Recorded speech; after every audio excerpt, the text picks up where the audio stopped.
ជីវប្រវត្តិព្រះមហាកច្ចាយនដ្ឋេអិតតិគៈផ្នែកខាងចែកសេចក្តីក្នុងធម៌ដែលព្រះសម្មាសម្ពុទ្ធព្រះអង្គទ្រង់ត្រាស់សម្ដែងដោយសង្ខេបឲ្យពុទ្ធស្ដាប់បានបន្ទាប់មកខាងក្រោយព្រះសាស្តាទ្រង់ត្រាស់សម្ដែងព្រះសូត្រទាំង3គឺមេធុបណ្ឌិកសូត្រកច្ចាយនពេយាសូត្រនិងបារាយនសូត្រឲ្យជាមូលហេតុគ្រាដែលព្រះអង្គទ្រង់ប្រថាប់នៅវត្តចេតពុនទើបទ្រង់តែងតាំងព្រះមហាកច្ចាយនដ្ឋេក្នុងចំណោមបរិស័ទទុកក្នុងតំណែងដ៏ប្រសើរជាងភិក្ខុទាំងឡាយជាសាវករបស់ព្រះអង្គអ្នកចែកសេចក្តីសង្ខេបឲ្យពុទ្ធស្ដាប់បានដោយដែលពោលទុកក្នុងគម្ពីរអង្គុត្រនិកាយឯកនិបាតថាមនាលភិក្ខុទាំងឡាយមហាកច្ចាយណៈជាអ្នកប្រសើរជាងភិក្ខុទាំងឡាយដែលជាសាវករបស់តថាគតផ្នែកខាងជាអ្នកចែកសេចក្តីធម៌ដែលតថាគតសម្ដែងដោយសង្ខេបឲ្យពុទ្ធស្ដាប់បានគុណសម្បត្តិរបស់ព្រះមហាកច្ចាយណៈក្រៅអំពីព្រះសាស្តាទ្រង់លើកដំកើងតែងតាំងហើយសំបីសកទេវរាជក៏មានការគោរពលើកដំកើងលោកដែរដូចមានរឿងចរិតទុកក្នុងអត្ថកថាគម្ពីរធម្មបទនៃអរហន្តវៈក្នុងរឿងព្រះមហាកច្ចាយនដ្ឋេដោយមានសេចក្តីថាថ្ងៃមួយព្រះបរមសាស្តាទ្រង់ប្រថាប់នៅក្នុងវត្តពពិរាមត្រាស់ព្រះធម៌ទេសនាដោយទ្រង់ប្រារព្ធដល់ព្រះមហាកច្ចាយណៈជាដើមហេតុសេចក្តីពិស្ដារនៃរឿងនេះថាក្នុងសម័យមួយព្រះពុទ្ធអង្គមានសាវកជាច្រើនទ្រង់ប្រថាប់នៅក្នុងប្រាសាទរបស់មិគិរមាតាក្នុងថ្ងៃមហាបវរណាក្នុងគ្រានោះព្រះមហាកច្ចាយនដ្ឋេនៅក្នុងអវន្តិជនបទសំបីលោកនិមន្តមកអំពីចម្ងាយក៏នៅតែមានការលើកដំកើងអំពីព្រះថេរៈព្រោះដូច្នោះព្រះថេរៈទាំងឡាយកាលបើនឹងគង់ក៏គង់វាអាសនៈមួយទុកដើម្បីព្រះមហាកច្ចាយនដ្ឋេសកទេវរាជស្ដេចយាងមកអំពីទេវលោកព្រមដោយទេវបរិស័ទទ្រង់បូជាព្រះបរមសាស្តាដោយផ្កានិងគ្រឿងក្រអូបដែលជាទឹកជាដើមហើយនៅប្រថាប់ឈរកាលបើតូតមើលទៅមិនបានឃើញព្រះមហាកច្ចាយនដ្ឋេទើបទ្រង់រំពឹងថាព្រោះហេតុអ្វីណោះលោកម្ចាស់កច្ចាយណៈរបស់យើងទើបនៅមិនទាន់មកប្រសិនបើលោកម្ចាស់និមន្តមករាប់ថាជាការល្អប្រពៃណាស់ព្រះមហាកច្ចាយនដ្ឋេបាននិមន្តមកដល់ក្នុងពេលនោះឯងដោយការមកប្រកាសខ្លួនឡើងគង់លើអាសនៈដែលព្រះថេរៈទាំងឡាយវាទុកដើម្បីខ្លួនចំណែកសកទេវរាជបានទតឃើញព្រះមហាកច្ចាយនដ្ឋេទ្រង់ចាប់កជើងទាំងពីរយ៉ាងមាំហើយត្រាស់ថាលោកម្ចាស់របស់យើងមកហើយកាលបើសកទេវរាជពោលដូច្នេះហើយទើបទ្រង់យកព្រះហស្ថទាំងពីរច្របាច់ព្រះបាទទាំងសងខាងរបស់ព្រះថេរៈទាំងទ្រង់បូជាព្រះថេរៈដោយផ្កានិងគ្រឿងក្រអូបជាដើមទ្រង់ថ្វាយបង្គំព្រះថេរៈរួចហើយបានប្រថាប់ឈរនៅក្នុងទីដ៏សមគួរភិក្ខុទាំងឡាយពោលទោសតេះដៀលដល់សកទេវរាជថាធ្វើសក្ការៈចំពោះតែព្រះមហាកច្ចាយណៈប៉ុណ្ណោះសំបីសាវកធំធំដល់សេះក្រៅអំពីនោះទ្រង់ទតមើលមិនឃើញឡើយព្រះបរមសាស្តាទ្រង់សន្តាប់ពាក្យភិក្ខុទាំងនោះហើយទើបត្រាស់ថាមនាលភិក្ខុទាំងឡាយភិក្ខុដែលមានទ្វាដែលខ្លួនគ្រប់គ្រងរក្សាល្អហើយក្នុងឥន្ទ្រីទាំងឡាយដោយមហាកច្ចាយណៈដែលជាបុត្ររបស់តថាគតនេះរមែងជាទីស្រឡាញ់ពេញចិត្តរបស់សកទេវរាជនោះកាលព្រះអង្គនឹងទ្រង់បន្តអនុសន្ធិសម្ដែងព្រះធម៌ទើបត្រាស់គាថាធម្មបទថាឥន្ទ្រីទាំងឡាយរបស់អ្នកណាដល់នៅការស្ងប់រងាប់ដូចសេះដែលនាយសារថីហ្វឹកហ្វឺនរៀបហើយសំបីទេវតានិងមនុស្សទាំងឡាយក៏ស្រឡាញ់អ្នកនោះឯង ដែលមានការលះបង់ហើយមិនមានអាសវៈជាបុគ្គលមានចិត្តនិងថឹងមិនញាប់ញ័រគាថានេះមានសេចក្តីអធិប្បាយថាពាក្យថាឥន្ទ្រីទាំងឡាយសំដៅដល់ឥន្ទ្រីទាំង6គឺភ្នែកត្រចៀកច្រមុះអណ្ដាតកាយចិត្តរបស់ភិក្ខុណាដែល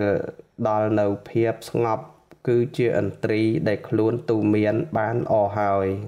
បានដល់ប្រៀបដូចគ្នានឹងសេះដែលនាយសារថីហ្វឹកហ្វឺនរៀបល្អហើយដូច្នោះក្នុងពេលដែលព្រះសាស្តាទ្រង់ទេសនាចប់ជនជាច្រើនបានសម្រេចអរិយផលដ៏ប្រសើរមានសោតាបត្តិផលជាដើមសេចក្តីល្អរបស់លោកដែលញ៉ាំងឲ្យបានជាប្រយោជន៍រហូតមកដល់សពថ្ងៃនេះគឺលោកបានក្រាបទូលសូមឲ្យព្រះភិក្ខវីទ្រង់ដោះស្រាយចំពោះពុទ្ធបញ្ញត្តិខ្លះដែលខ្វះខាតក្នុងភូមិប្រទេសនានាដោយមានប្រកាសក្នុងសោណសូត្រនៃគម្ពីរខុទ្ទកនិកាយឧទាននិងគម្ពីរមហាវគ្គវិន័យបៃដកថាក្នុងសម័យមួយព្រះមហាកច្ចាយណៈគង់នៅលើភ្នំឈ្មោះបវត្តៈទីបក្រុងឈ្មោះគរុរិខិរិយក្នុងអវន្ទីជនបទពេលនោះឧបាសកឈ្មោះសោណកតដេកណៈជាឧបថារបស់ព្រះមហាកច្ចាយណៈមានបំណងនឹងបួសក៏បានត្រឹមតែការបព្វជិជាសាមណេរប៉ុណ្ណោះមិនអាចនឹងឧបសម្បទាជាភិក្ខុបានព្រោះក្នុងដែនអវន្ទីជនបទរកភិក្ខុឲ្យគ្រប់គណៈសង្ឃលំបាកណាស់ត្រូវនៅរងចាំរហូតដល់3ឆ្នាំទើបអាចឧបសម្បទាជាភិក្ខុបានកាលដែលព្រះសោណកតដេកណៈបានឧបសម្បទាជាភិក្ខុហើយមានបំណងនឹងចូលទៅគាល់ព្រះពុទ្ធអង្គទើបថ្វាយបង្គំលាព្រះមហាកច្ចាយណៈដែលជាព្រះឧបជាពេលនោះព្រះថេរៈពោលថាណែសោណៈប្រពៃពេកណាស់ចូលទៅចុះហើយផ្ដាំសួរសុខទុក្ខព្រះអង្គឲ្យផងកាលបើអ្នកថ្វាយបង្គំព្រះសក្យមុនីរួចហើយទូលសូមឲ្យព្រះសាស្តាដោះស្រាយចំពោះពុទ្ធបញ្ញត្តិដែលខ្វះខាតក្នុងដែនអវន្តិជនបទនេះ5ខផងគឺ1អវន្តិជនបទមានភិក្ខុតិចសូមឲ្យព្រះសុគតសាស្តាទ្រង់អនុញ្ញាតឧបសម្បទាដោយគណៈសង្ឃតិចជាង10រូបក្នុងខនេះព្រះមានព្រះភិក្ខទ្រង់ពុទ្ធានុញ្ញាតថាមនាលភិក្ខុទាំងឡាយតថាគតអនុញ្ញាតឲ្យឧបសម្បទាក្នុងបច្ចុប្បន្នជនបទដោយមានភិក្ខុជាគណៈសង្ឃ5រូបបានពីក្នុងដែនអវន្តិជនបទមានផ្ទៃដីរដិបរដប់មិនស្មើលំបាកក្នុងការនិមន្តទៅមកណាស់សូមទ្រង់អនុញ្ញាតស្បែកជើងផងក្នុងខនេះព្រះពុទ្ធអង្គទ្រង់ពុទ្ធានុញ្ញាតថាមនាលភិក្ខុទាំងឡាយតថាគតអនុញ្ញាតស្បែកជើង4ជួរឡើងទៅ3ក្នុងដែនអវន្តិជនបទប្រជាជនជាច្រើន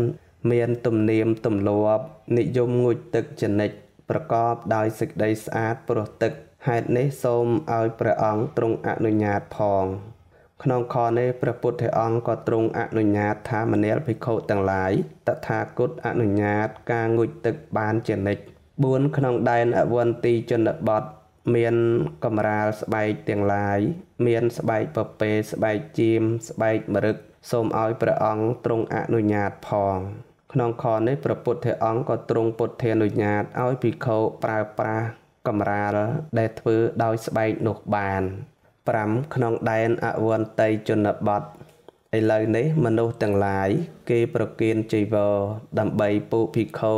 ដែលនៅក្រៅសីមាយើងនឹងប្រគេនចីវរនេះដើម្បីភិក្ខុឈ្មោះនេះភិក្ខុទាំងនោះមកហើយប្រាប់ថាណែអាវុសោពួកមនុស្សឈ្មោះនេះបានប្រគេនចីវរចំពោះលោកភិក្ខុទាំងនោះក៏រង្គីមិនត្រេកអរដោយគិតថាកុំឲ្យមាននិស្សកិយៈដល់យើងឡើយហេតុនេះសូមឲ្យព្រះមានព្រះភិក្ខទ្រង់គួរប្រាប់របៀបប្រតិបត្តិក្នុងចីវរផង ខនេះព្រះពុទ្ធអង្គទ្រង់អនុញ្ញាតថាមនាលភិក្ខុទាំងឡាយតថាគតអនុញ្ញាតឲ្យភិក្ខុត្រេកអរបានចីវរមិនទាន់មកដល់ដៃតារាបណាចីវរនោះភិក្ខុមិនទាន់ត្រូវរាប់តាមកំណត់ថ្ងៃតារាបនោះក្នុងការមានបដិភានឆ្លើយតបឲ្យគូសន្ទនាកើតការចាប់ចិត្តនិងយល់ក្នុងពាក្យសម្ដី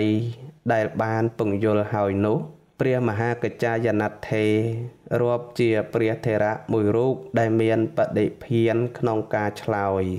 ដោយមានសូត្រដែលពោលថាមនុស្សចាស់និងក្មេងក្នុងសមចិត្តវៈនៃបឋមបណ្ណាសកៈគឺពួក50សូត្រទី1គម្ពីរអង្គត្តរនិកាយទុក្កនិបាតបានសម្ដែងឆ្លើយតបរវាងព្រះមហាកច្ចាយណៈជាមួយនឹងកណ្ឌិរាយណៈព្រាហ្មណ៍មានសេចក្តីថា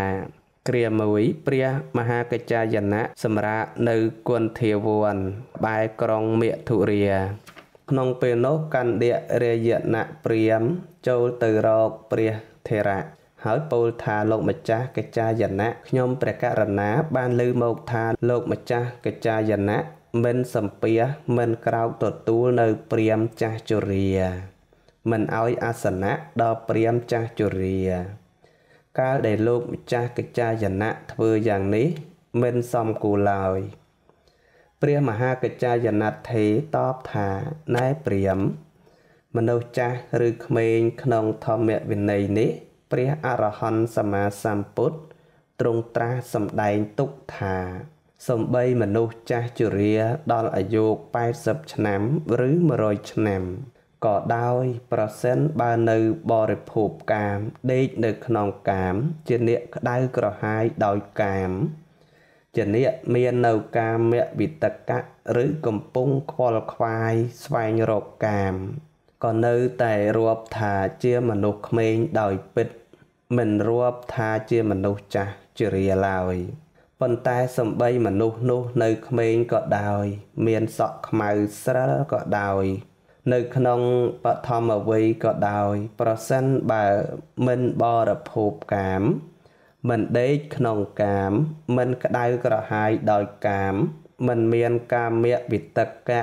មិនខ្វល់ខ្វាយស្វែងរកកាមក៏រាប់ថាជាមនុស្សចាស់ជរានៅក្នុងធម្មវិន័យនេះដោយពិតប្រាកដកាលបើព្រះថេរៈតបយ៉ាងនេះហើយកណ្ឌិរាយណៈព្រាហ្មណ៍បានក្រោកឡើង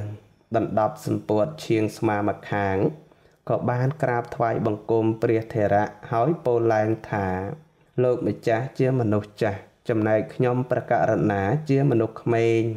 ក្នុងធម្មវិន័យនេះចាប់ពីថ្ងៃនេះតទៅសូមលោកម្ចាស់ចាំទុកខ្ញុំព្រះករុណាថាជាឧបាសកអ្នកដល់នៅព្រះរតនត្រ័យស្មើដោយជីវិតជារៀងរហូតតទៅផលល្អនៃការសម្ដែងធម៌របស់ព្រះមហាកច្ចាយណៈកាលខ្លះមានអ្នកឆ្ងល់មកសួរលោកបានអធិប្បាយឲ្យអ្នកសួរកើតការយល់បានយ៉ាងជាក់ច្បាស់ដោយមានរឿងដែលពោលទុកនៅក្នុងគម្ពីរសង្យុត្តនិកាយសប្បាយតនវៈនៃលោហិចសោតដោយមានសេចក្តីថាសម័យមួយព្រះមហាកច្ចាយណៈគង់នៅអរញ្ញកុដដែលតាំងនៅក្បែរកម្មករកដនគរក្នុងអវន្តីជនបទគ្រានោះមានពួកមាណពជាច្រើននាក់ដែលជាអន្តេវសិករបស់លោហិចព្រាហ្មណ៍បានដើរទៅរកអុសនិងបាននាំគ្នាចូលទៅកាន់អរញ្ញកុដរបស់ព្រះមហាកច្ចាយណៈដើរទៅក្នុងបរិវេណកុដរបស់ព្រះថេរៈនិងមានការរត់លេងស្រែកសំឡេងអ៊ូអសូរទ្រហឹងទៀងពោលថាសមណៈត្រងោលទាំងនេះមានពូជអំបូរថ្នាក់ថោកទាបជាពូជដែលកើតអំពីជើងរបស់ព្រំក្នុងខណៈនោះព្រះមហាកច្ចាយនថេរបានស្ដាប់សំឡេងពោលមើលងាយរបស់មាណពទាំងនោះទើបលោកចេញពីកុដនិងបានពោលជាមួយមាណពទាំងនោះថាណែមាណពទាំងឡាយពួកអ្នកកំពោលសំឡេង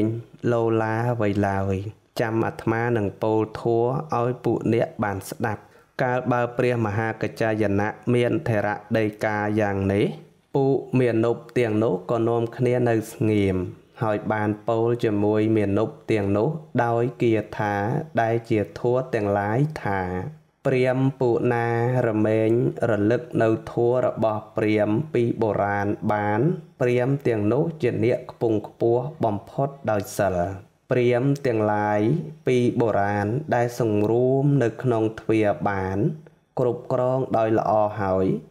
Nâng ai krop sẵn cọt nâu xích đầy kráo đầy cao làng bàn Priam Pụ Na rờ lực nâu thua rờ bò Pụ Priam pi bồ ràn bán Priam tiền nốt chuyển địa pro prit khổng thua nâng pro prit khổng chiền Priam Pụ Na lia thua kho ni chào hỏi chuyển địa sơ vâng đôi cút thả miền ảnh nhà khổng khuôn tràn chuyển địa pro prit kho chấm bùa sạch từng lại Priam nốt chuyển địa miền phây chuộc tam khuôn ca sơ ma tiền vụt tiền buông ban đòl ca mình bò rập hộp cả đê lơ bẩn lá cả cho tram tực nâng ca mình cụp krong nâu thuê tiền nế chia ca miền phò priệp đấu chia bổ rõ đại đê sụ bẩn đôi chốt đài ca pô sơ sa bò rịch kha phuan tiền nế cư bay khả prom tiếng cờ chó chia đá nâng ca sần xóm nâu rồi bó mình xa chia mùl mình muốn xây lập bột tạ đại tha chia tập bạc cả bao bình chào trừ trọt đại cao ngờ nâng ca pro prum tực đại bao thả chia chấm này đăng bọc priam tiếng nế chia ca bầm pính đầm bay mi đại phụ priam thử hỏi chấm này phụ bồ ràn na chuyển địa miền chất tăng muam lọ miền chất phô rập phẳng chuyển địa miền chất mình khô khơi chấm bùa sát tiếng lại ca thử dạng này chia đầm na từ can prum lộc Pụ miền nộp tiền nấu ban đạp thể rạ vía cha rập bò Priya Mahakacayanat thề hỏi ca ca chẳng ít chẳng nâng mình bình chất chấm bùa Priya thể rạ lòi từ đồm khỉa châu từ đòn tì lầm nấy rập bò lô hịch chạ Priam đai chia cha nâng ban pol chỉ môi lô hịch chạ Priam thả bò bít lô cha đo chầm rãn xôm lô cha triệp cho Priya Kacayana pol bánh chất bánh chiêng bánh chư chất nâng chùm tua chùm bùa mụn rồi bó Priam tiền lại ca bờ phụ miền nộp bầu giang này hỏi lô hịch chạc Priam ca chẳng ít chẳng chất thêm tiếng mình bình chất chùm bùa Priya thể rạ tịt phòng kê kết lang thả ca đại dương chê tê đi Priya thể rạ rụp ní pro chư đạp bịa sầm đây rập bò phụ miền nộp tiền ni đôi mình xong cú đo dương lại tua bay giang ná dương nâng châu từ ro Priya thể rạ su dân mơ tớp chì ca là ca bờ lô hịch chạc Priam ban kết đôi này hỏi tớp nô miền nộp tiền nấu châu từ ro Priya Mahakacayanat thì rồi hô đo tì lầm nữ nâng ban prasrai cho cha chê mũi nâng lô rồi hỏi tớp ông cuối nực nông tí đã xóm cù hỏi su Priya thể rạ thả lục mà cha cái cha dần nạ đó chầm rãn phụ miền núp chia tra đại đào một rộp chia sơ rập bọc nhóm thluộc bàn châu một tì nế đại rư tế Priya thể rạ tóp thả thluộc một lô hịch chạ Priam đám su thả lục mà cha cái cha dần nạ lục thluộc ban prasrai cho cha chư mùi nâng miền núp tiền núp đại rư tế Priya thể rạ tóp thả thluộc ban prasrai cho cha đài lô hịch chạ Priam đám su tiết thả lục mà cha thluộc prasrai cho cha chư mùi nâng miền núp tiền núp giang nà đài Priya Mahakacayanat Paul Punjul thả Atma ban prasrai cho cha chư mùi miền núp tiền núp giang ni thả Phụ Priam ná rờ mê rờ lấp nâu thua rờ bò Priam pi bồ ràn bán Priam phụ nốt chân địa bùng bố bầm phốt đòi sở ca thơ giang nế chia đầm ná từ can prum lộp nái Priam Atma ban prasrai cho cha chư mùi miền nộp giang nế ai lô hịch chạ Priam ban đạp bịa Punjul rờ bò Priya thể rạ hỏi có su to từ tiết thả លោកម្ចាស់កិច្ចយណៈដ៏ចម្រើនដែលលោកពោលថាអ្នកដែលមិនបានគ្រប់គ្រងទ្វារដោយមានហេតុប្រមាណប៉ុន្មានបុគ្គលទើបឈ្មោះថាជាអ្នកមានសទ្ធាមិនបានគ្រប់គ្រងព្រះមហាកិច្ចយណៈពោលអធិប្បាយថាណែព្រាហ្មណ៍បុគ្គលខ្លះក្នុងលោកនេះឃើញរូបដោយភ្នែកឮសំឡេងដោយត្រចៀកធំក្លិនដោយច្រមុះដឹងរសដោយអណ្ដាតពលត្រូវផោតភៈដោយកាយនិងដឹងធម្មអារម្មណ៍ដោយចិត្ត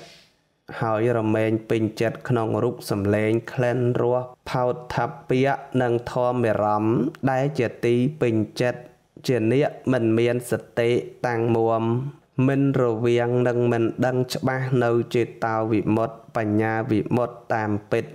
ដោយអំណាចអកុសលធម៌ដ៏លាមកទាំងនេះកើតឡើងហើយក្នុងចិត្តនៃបុគ្គលនោះទាំងនេះឈ្មោះថាជាអ្នកមិនគ្រប់គ្រងទ្វារលោហិចៈព្រាហ្មណ៍បានស្ដាប់ដូច្នេះហើយក៏ពោលឡើងថាលោកម្ចាស់កិច្ចយណៈសេចក្តីដែលលោកបានពោលថាបុគ្គលដែលមិនបានគ្រប់គ្រងទ្វារគួរអស្ចារ្យណាស់មិនធ្លាប់មានទើបសួរព្រះថេរៈបន្តទៀតថាចុះបុគ្គលដែលគ្រប់គ្រងទ្វារដោយល្អនោះមានន័យយ៉ាងណាព្រះថេរៈតបថាភិក្ខុក្នុងធម្មវិន័យនេះបានឃើញរូបដោយភ្នែកឮសំឡេងដោយត្រចៀកធំក្លិនដោយច្រមុះដឹងរសដោយអណ្ដាតពលត្រូវផោតភៈដោយកាយនិងដឹងធម្មអារម្មណ៍ដោយចិត្តហើយរមែងជាអ្នកមិនត្រេកអររីករាយចំពោះរូបសំឡេងក្លិនរសផោតភៈធម្មអារម្មណ៍ដែលគូប្រាថ្នាពេញចិត្តឡើយជាអ្នកមានសតិតាំងមួមដឹងច្បាស់នៅចេតោវិមុតបញ្ញាវិមុតតាមសេចក្តីពិតដូច្នេះហើយអកុសលធម៌ដ៏លាមកទាំងឡាយក៏មិនកើតមានដល់ភិក្ខុនោះទាំងនេះឈ្មោះថាជាអ្នកគ្រប់គ្រងទ្វារដោយល្អដោយប្រការយ៉ាងនេះឯងលោហិចៈព្រាហ្មណ៍បានពោលសរសើរព្រះថេរៈថាលោកម្ចាស់ពោលដល់បុគ្គលដែលជាអ្នកគ្រប់គ្រងទ្វារនេះគួរឲ្យអស្ចារ្យណាស់មិនធ្លាប់មានភាសិតរបស់លោកម្ចាស់ជាច្បាស់ពេកណាស់ដោយអនេកបរិយាយប្រៀបដូចបុគ្គលផ្ងារបស់ដែលផ្កាប់បើករបស់ដែលបិទឬដូចបុគ្គលត្រួលប្រទីបក្នុងទីងងឹតដូចឆ្នោះឯងបបិទ្ធលោកម្ចាស់កិច្ចយណៈដ៏ចម្រើនខ្ញុំប្រកាសណាសូមដល់នៅព្រះមានព្រះភិក្ខអង្គនោះព្រមទាំងព្រះធម៌និងព្រះសង្ឃជាសរណៈជាទីពឹងទីរលឹកស្មើដោយជីវិតចាប់តាំងពីថ្ងៃនេះតទៅម្យ៉ាងទៀតសូមលោកម្ចាស់កិច្ចយណៈដ៏ចម្រើនចូលទៅកាន់លោហិចៈត្រកូលដោយដែលលោកម្ចាស់ចូលទៅកាន់ត្រកូលឧបាសកទាំងឡាយក្នុងកម្មករកដនគរចុះពួកមេនុបដែលនៅក្នុងលោហិចៈត្រកូលទាំងនោះនឹងថ្វាយបង្គំនិងក្រោកឡើងទទួលលោកម្ចាស់ដើម្បីប្រយោជន៍និងសេចក្តីសុខអស់កលជាយូរអង្វែងដល់ពួកគេ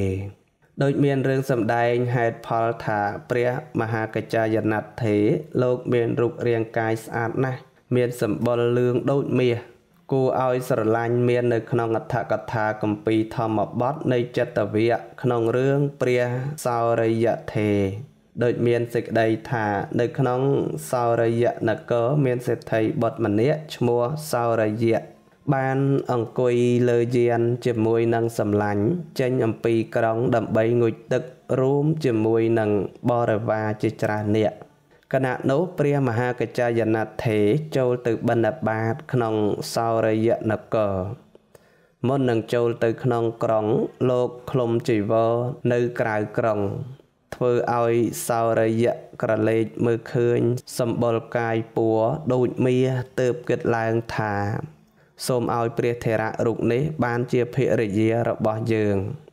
ឬសូមឲ្យភរិយារបស់យើងមានពណ៌សម្បុរកាយដូចព្រះថេរៈរូបនេះគ្រាន់តែគិតដូច្នេះភេទរបស់បុរសក៏បាត់ទៅប្រកាសជាភេទស្រីឡើងគេអៀនខ្មាស់ណាស់ទើបចុះពីយាននោះរត់ទៅដោយមិនឲ្យនរណាដឹងបាន គេបានធ្វើដំណើរទៅកាន់នគរតកសិលាមិនឲ្យនរណាដឹងរឿងរបស់ខ្លួនចំណែកសម្លាញ់របស់សោរយៈបានស្វែងរកសពទិសទីក៏នៅតែមិនបានជួបប្រទះគ្រប់គ្នាងូតទឹករួចហើយក៏ត្រឡប់ទៅផ្ទះវិញដោយនឹកថាសោរយៈគេងូតទឹកហើយគង់នឹងត្រឡប់មកផ្ទះមិនខានគ្រានោះមាតាបិតារបស់សោរយៈមិនឃើញកូនត្រឡប់មកទើបចេញទៅតាមសួររកកូនសពទីកន្លែងក៏នៅតែមិនបានជួបប្រទះនិងមិនមានការដឹងដំណឹងអ្វីសោះក៏បានស្រែកយំដោយយល់ថាសោរយៈកូនរបស់យើងស្លាប់ទៅហើយទើបនាំគ្នាធ្វើបុណ្យឧទ្ទិសកុសលដល់សោរយៈចំណែកសោរយៈដើរតាមពីក្រោយរទេះដែលនឹងទៅកាន់នគរតកសិលាដើរទៅមិនបានប៉ុន្មានក៏ដើរមិនរួចទើបគេដោះចិញ្ចៀនមួយវង់ជាថ្លៃឈ្នួលក្នុងការជិះរទេះជនជាច្រើនលុះឃើញសោរយៈមានរូបស្អាតរកកន្លែងរិះគន់មិនបានទើបប្រឹក្សាគ្នាថាបុត្រសេដ្ឋីក្នុងនគរតកសិលាមិនទួនមានភរិយាពួកយើងប្រាប់គេហើយគង់នឹងបានរង្វាន់មិនខានជនទាំងនោះកាលទៅដល់នគរតកសិលាហើយបានប្រញាប់ទៅប្រាប់សេដ្ឋីបុត្រថាណែនាយពួកខ្ញុំបាននាំស្រីកែវមកឲ្យលោកសេដ្ឋីបុត្រស្ដាប់ហើយចាប់ចិត្តទើបឲ្យនាំស្រីនោះមកមើលកាលគេឃើញរូបស្អាតក៏បានកើតសេចក្តីស្នេហាយកនាងធ្វើជាភរិយារបស់ខ្លួនបរោះដែលមិនធ្លាប់កើតជាស្រីឬស្រីដែលមិនធ្លាប់កើតជាបរោះមិនមានឡើយព្រោះបរោះទាំងឡាយប្រព្រឹត្តខុសចំពោះបុត្រភរិយារបស់អ្នកដតីស្លាប់ទៅត្រូវកើតក្នុងនរកច្រើនសែនឆ្នាំហើយត្រឡប់មកកើតជាមនុស្សតែត្រូវកើតជាស្រីចំនួន100ជាតិសម្បីព្រះអនន្តថេរបានកសាងបុណ្យបារមីមកហើយ100,000 កាប់ជាតិមួយលោកបានកើតក្នុងត្រកូលជាងមាសបានប្រព្រឹត្តខុសចំពោះបុត្រភរិយារបស់នាគដតីក្រោយពីស្លាប់ត្រូវទៅឆេះក្នុងនរករួចហើយក៏ត្រឡប់បានកើតជាស្រីនិងជាភរិយារបស់គេ14ជាតិទាំងបានជាស្រី7ជាតិប្រសិនបើស្ត្រីប្រាថ្នាចង់កើតជាបុរសវិញត្រូវធ្វើបុណ្យឲ្យទានរក្សាសិលជាដើមបើអស់កាលពេញចិត្តជាស្រីហើយក៏បីតាំងចិត្តទុកដូច្នេះថាបុណ្យរបស់យើងនេះសូមឲ្យយើងបានកើតជាបុរសពេលស្លាប់ទៅហើយក៏បានកើតជាបុរសមែនឬម្យ៉ាងទៀតអ្នកដែលគោរពស្វាមីដូចជាទេវតារមែងកើតជាបុរសបានដោយអំណាចការបដិបត្តិចំពោះស្វាមីកាលសោរយៈនៅរួមជាមួយនឹងសិទ្ធិបុត្រមានកូន2នាក់ទៀតកាលពីមុនដែលគេនៅក្នុងសោរយៈនគរគេមានភរិយានិងមានបុត្រ2នាក់ទៅហើយរួមបុត្រទាំងមុនទាំងក្រោយត្រូវជា4នាក់ជាតិនេះធ្លាប់ជាស្វាមីគេផងនិងធ្លាប់ជាប្រពន្ធគេផងពេលជាខាងក្រោយមកគេបានជ្រាបដំណឹងពីសម្លាញ់ដែលនាំទំនិញមកលក់នៅនគរតកសិលាថាព្រះមហាកច្ចាយណៈមកអាស្រ័យនៅក្នុងនគរនេះទើបត្រៀមរៀបចំចង្ហាន់និងគ្រឿងសក្ការៈទុកប្រគេនហើយនិមន្តព្រះថេរៈមកផ្ទះរបស់ខ្លួនសោរយៈបានដំណើររឿងក្នុងកាលមុនឲ្យស្វាមីស្ដាប់ហើយស្វាមីក៏បាននាំចូលទៅសូមខមាទោសចំពោះព្រះថេរៈព្រះថេរៈក៏បានអត់ទោសឲ្យភេទស្រីបាត់ទៅមួយរំពេចភេទបុរសក៏បានប្រកាសឡើងដូចដើមវិញព្រះមហាកច្ចាយណៈបានស្ដាប់រឿងនេះហើយកើតការស្លុតចិត្តនិងការពៀមិនឲ្យហេតុយ៉ាងនេះកើតឡើងទៀតព្រោះការគិតមិនល្អទើបលោកអធិដ្ឋានឲ្យរូបរបស់លោកមិនស្អាតមិនគួរឲ្យចង់មើលទៀតផងនៅមានរឿងដែលសម្ដែងដល់ព្រះមហាកច្ចាយណៈថាជាអ្នកមានរូបស្អាតឥតខ្ចោះមានពណ៌សម្បុរលឿងដូចជាមាសនិងមានអ្នកដតីពោលសរសើរលោកថាមានលក្ខណៈប្រៀបដូចព្រះសម្ពុទ្ធតាមដែលមានរឿងដំណាលទុកក្នុងគម្ពីរអសីតិមហាសាវកនិព្វានថា ព្រះមហាកច្ចាយណៈជាអ្នកមានសិលសមាធិបញ្ញាសម្រាប់សម្រួលអរិយាបថប្រាចាភ័យនៅក្នុងកត់ក្នុងព្រៃស្រស់មានមលប់ត្រឈឹងត្រឈៃដែលតាំងនៅជើងភ្នំបច្ចលិតបរិពុទ្ធដោយអាស្រ័យនៅហេមនគរជាទីគោចរបិណ្ឌបាតលោកបានសម្ដែងធម៌ធ្វើឲ្យមនុស្សនិងទេវតាកើតសេចក្តីត្រេកអរក្នុងការបរិច្ចាគទានក្នុងការរក្សាសិលនិងមានសេចក្តីជ្រះថ្លាក្នុងព្រះពុទ្ធសាសនារហូតដល់មានការគោរពចំពោះព្រះរតនត្រ័យជានិច្ចនិរន្តរ៍រូបកាយរបស់ព្រះមហាកច្ចាយណៈនោះស្អាតពេកក្រៃរកព្រះធេរានុធេរៈទាំងឡាយប្រៀបផ្ទឹមមិនបានវាលែងតែព្រះមុនីចេញប៉ុណ្ណោះដោយមានពោលពលនាសរសើរលោកថាកាលបើព្រះមហាកច្ចាយណៈថេរចរិតបិណ្ឌបាតទៅក្នុងប្រទេសណាមនុស្សនិងទេវតាទាំងឡាយក្នុងប្រទេសនោះពោលសរសើរស្រែកឡើងថាសត្ថាអាកតោពួកយើងព្រះបរមគ្រូមកប្រោសពួកយើងហើយទើបនាំគ្នាធ្វើសក្ការៈបូជាសម្ដែងនៅការគោរពថ្វាយបង្គំព្រះមហាកច្ចាយណៈថេរនោះដោយការពេញចិត្តកាលបើព្រះធរៈបានស្ដាប់ពាក្យរបស់មនុស្សនិងទេវតាទាំងឡាយដែលនាំគ្នាពោលសរសើរលើកដំកើងខ្លួនប្រៀបផ្ទឹមជាមួយគ្នានឹងព្រះមុនីទើបលោកគិតពិចារណានៅក្នុងចិត្តថាមនុស្សនិងទេវតាទាំងនេះពោលសរសើរយើងដោយពាក្យមិនសមគួរទាល់តែសោះដោយបាននាំគ្នាហៅខ្លួនយើងថាជាព្រះសក្យមុនីទៅវិញពាក្យនេះរមែងជាការមិនសមគួរទេកាលបើព្រះធេរៈលោកគិតពិចារណាមើលហេតុផលនៃពាក្យសម្ដីរបស់មនុស្សនិងទេវតាទាំងនោះដែលនាំគ្នាពោលសរសើរខ្លួនមិនអាចនឹងអត់ទ្រាំស្ដាប់វាចាដែលពោលសរសើរលើកដំកើងខ្លួនឡើយស្មើគ្នានឹងព្រះបរមសាស្តាទៅតទៀតបានលោកទើបគិតថាយើងចាំបាច់ត្រូវនិមិត្តរូបកាយរបស់យើងនេះឲ្យផ្លាស់ប្ដូរប្រែប្រួលខុសពីសភាពដើមកាលបើលោកគិតដូច្នេះហើយព្រះធរៈទើបអធិដ្ឋានចិត្តនិមិត្តរូបកាយរបស់លោកឲ្យរួញខ្លីធាត់អស់នៅភាពស្អាតព្រោះដូច្នោះរូបកាយរបស់ព្រះមហាកច្ចាយណៈថេរទើបប្រកាសមានលក្ខណៈមិនស្អាតរហូតមកដល់សពថ្ងៃនេះរឿងឈ្មោះរបស់ព្រះមហាកច្ចាយណៈថេរជារឿងដែលគួរឲ្យចាប់ចិត្តម្យ៉ាងទៀតក្នុងគម្ពីរអសីតេមហាសាវកនិព្វានពោលថាអតីតលោកឈ្មោះថាព្រហ្មបុត្របន្ទាប់មកបានហៅឈ្មោះលោកថាព្រះកវមបតិថេរព្រោះហេតុថាលោកមានរូបកាយស្អាតក្រៃពេកទេសនាក៏ពិរោះដោយព្រះពុទ្ធជាម្ចាស់មហាជនទើបហៅថាកវមបតិ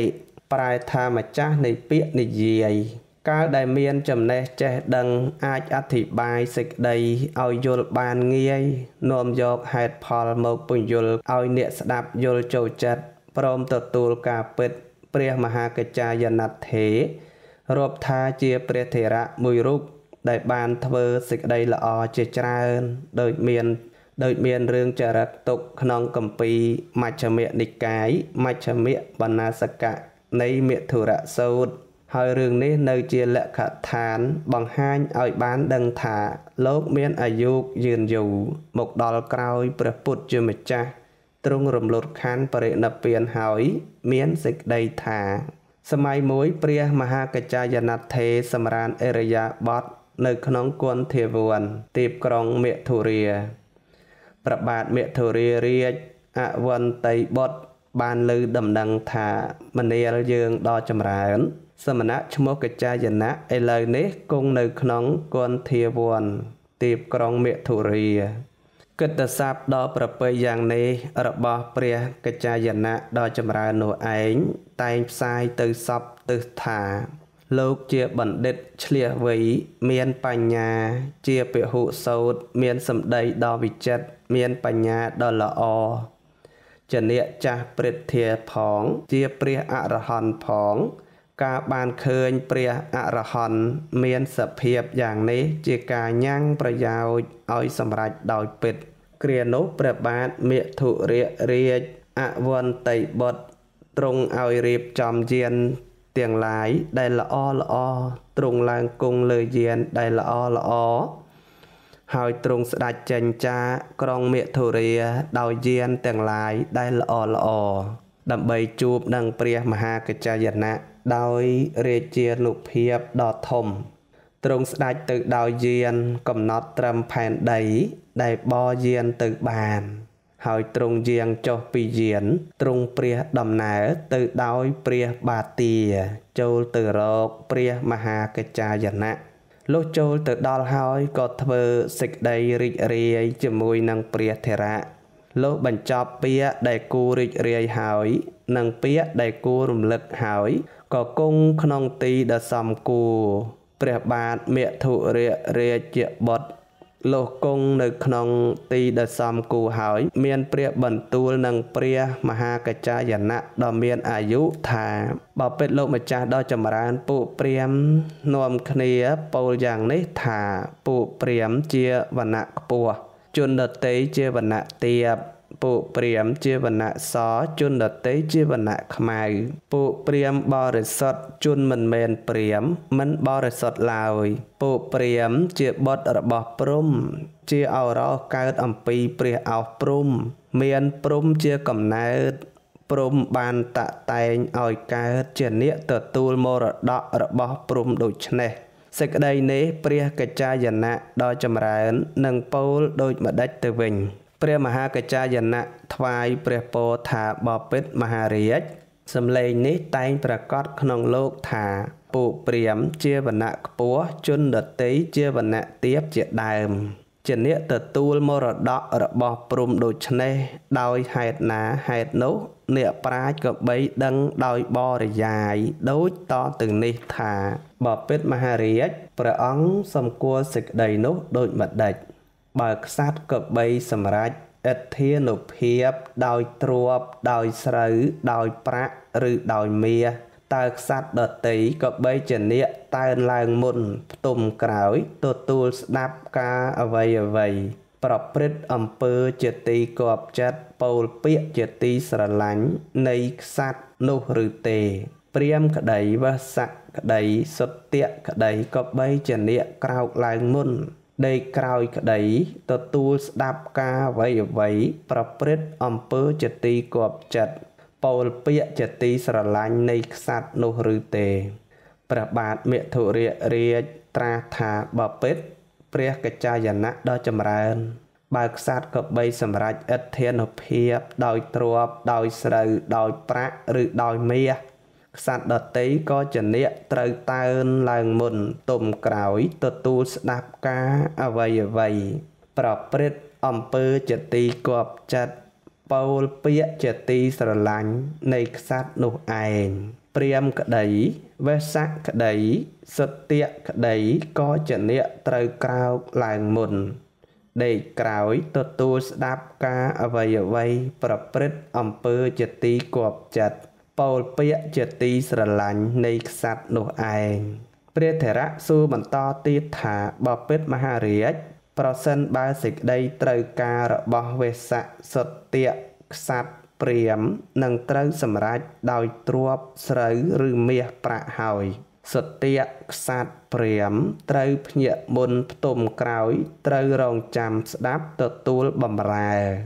ប្រព្រឹត្តឲ្យត្រូវចិត្តនិងត្រូវនិយាយពាក្យពីរោះចំពោះវស្សៈយ៉ាងនោះឬមហារាជព្រះរាជាតបថាយ៉ាងនោះហើយលោកម្ចាស់កច្ចាយណៈ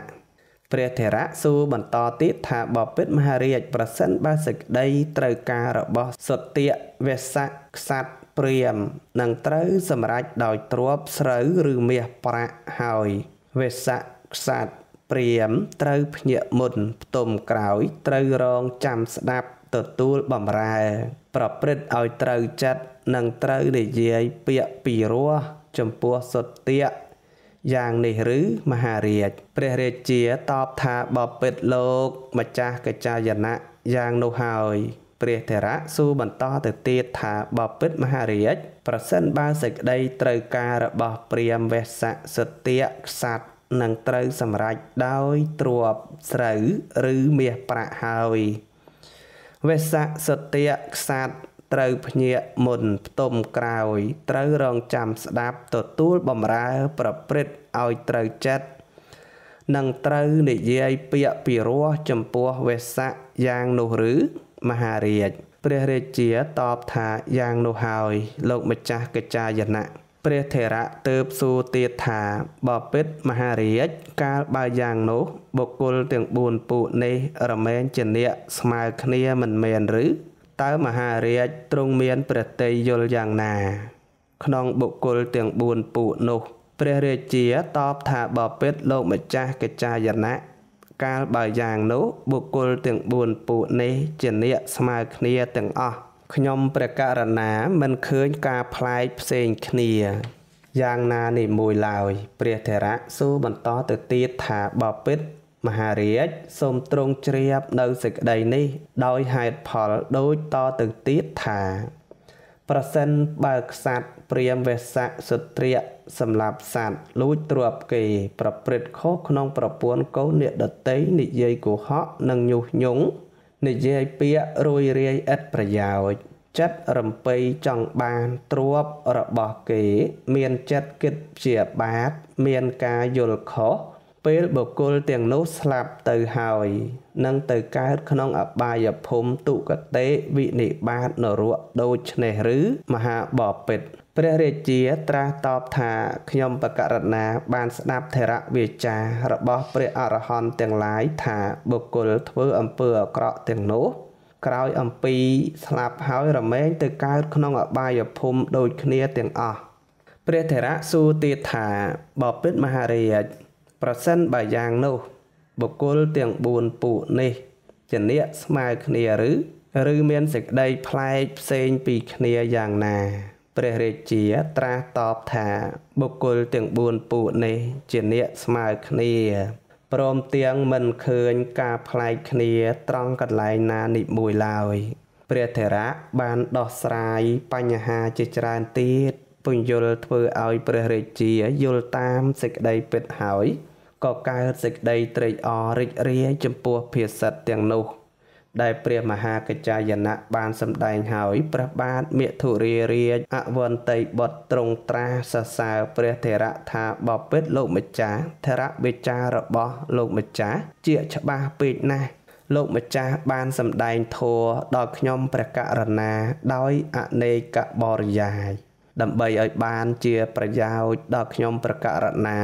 ប្រៀបដូចបុគ្គលផ្ងារបស់ដែលផ្កាប់ប្រាប់ផ្លូវឲ្យដល់អ្នកវង្វេងផ្លូវដូច្នេះជាដើមខ្ញុំព្រះករុណាសូមដល់លោកម្ចាស់កិច្ចាយណៈផងព្រះធម៌ផងនិងព្រះសង្ឃថាជាសរណៈព្រះថេរៈត្រាស់តបថាសូមមហាបពិតកុំយកអាត្មាជាសរណៈឡើយចូលយកព្រះពុទ្ធជាសរណៈវិញចុះព្រះបាទមិថុរារាជអវន្តិបុត្របានសួរព្រះថេរៈថាឥឡូវនេះព្រះភិក្ខវេទ្រង់គង់ប្រថាប់នៅក្នុងទីណាព្រះមហាកិច្ចាយណៈក៏បានឆ្លើយថាព្រះសាស្តាទ្រង់បរិនិព្វានទៅហើយព្រះរាជាទ្រង់សម្ដែងសេចក្តីជ្រះថ្លាក្នុងចិត្តថាប្រសិនបើខ្ញុំបកករណាបានជ្រាបដំណឹងថាព្រះមានព្រះភ័ក្ត្រទ្រង់គង់ប្រថាប់នៅក្នុងទីណាចម្ងាយ10យោជន៍20យោជន៍30យោជន៍ឬ100យោជន៍ក៏ដោយខ្ញុំព្រះករុណានឹងចូលទៅគល់ឲ្យបានប៉ុន្តែព្រះសម្ពុទ្ធស្ដេចរំលត់ខណ្ឌបរិនិព្វានទៅហើយហេតុដូច្នេះខ្ញុំព្រះករុណាសូមដល់ព្រះពុទ្ធអង្គនោះផងព្រះធម៌ផងនិងព្រះសង្ឃផងថាជាសរណៈជាទីពឹងទីរលឹកសូមលោកម្ចាស់កិច្ចាយណៈចាំទុកខ្ញុំព្រះករុណាថាជាឧបាសកអ្នកដល់នៅព្រះរតនត្រ័យស្មើដោយជីវិតផងចុះដោយសរុបហេតុផលបានថាមនុស្សយើងទាំងអស់គ្នាមានភាពស្មើគ្នាគ្រប់វណ្ណៈដែលថាមានការប្លែកផ្សេងគ្នានោះគឺដោយសារអំពើល្អនិងអំពើអាក្រក់ប៉ុណ្ណោះមានធម្មកថាដែលព្រះមហាកិច្ចាយណៈថេរបានឲ្យឱវាទដល់ភិក្ខុទាំងឡាយ ដែលមានប្រកាសនៅក្នុងគម្ពីរខុទ្ទកនិកាយថេរគាថាដោយសេចក្តីថាគ្រាមួយព្រះមហាកិច្ចាយនដ្ឋេរបានឲ្យឱវាទដល់ភិក្ខុច្រើនរូបដោយសារភិក្ខុទាំងនោះនាំគ្នាលះបង់ក្នុងការធ្វើសមណធម៌បែរមកត្រេកអរក្នុងការងារជាប់ក្នុង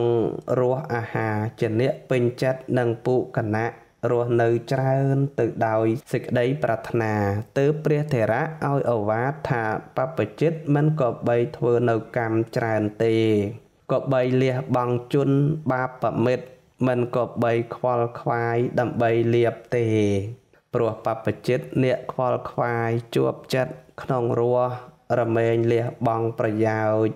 ដែលនាំមកនៅសេចក្តីសុខការថ្វាយបង្គំ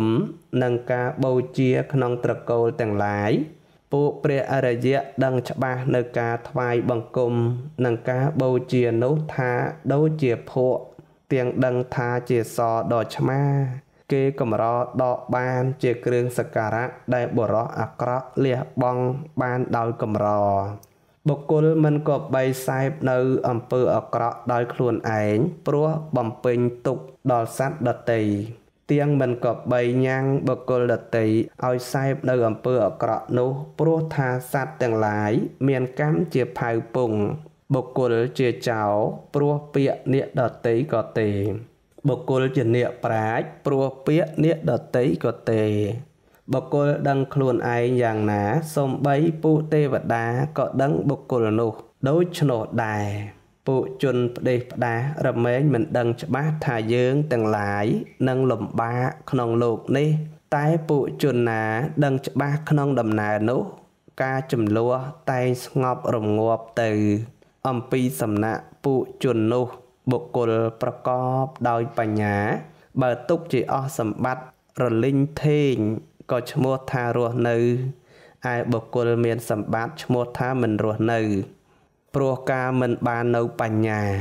បុគ្គលរមែងស្ដាប់នៅសំឡេងទាំងអស់បានដោយសារត្រចៀកបុគ្គលមានចក្ខុរមែងឃើញរូបគ្រប់យ៉ាងចំណែកអ្នកប្រាជ្ញមិនគួរលះចោល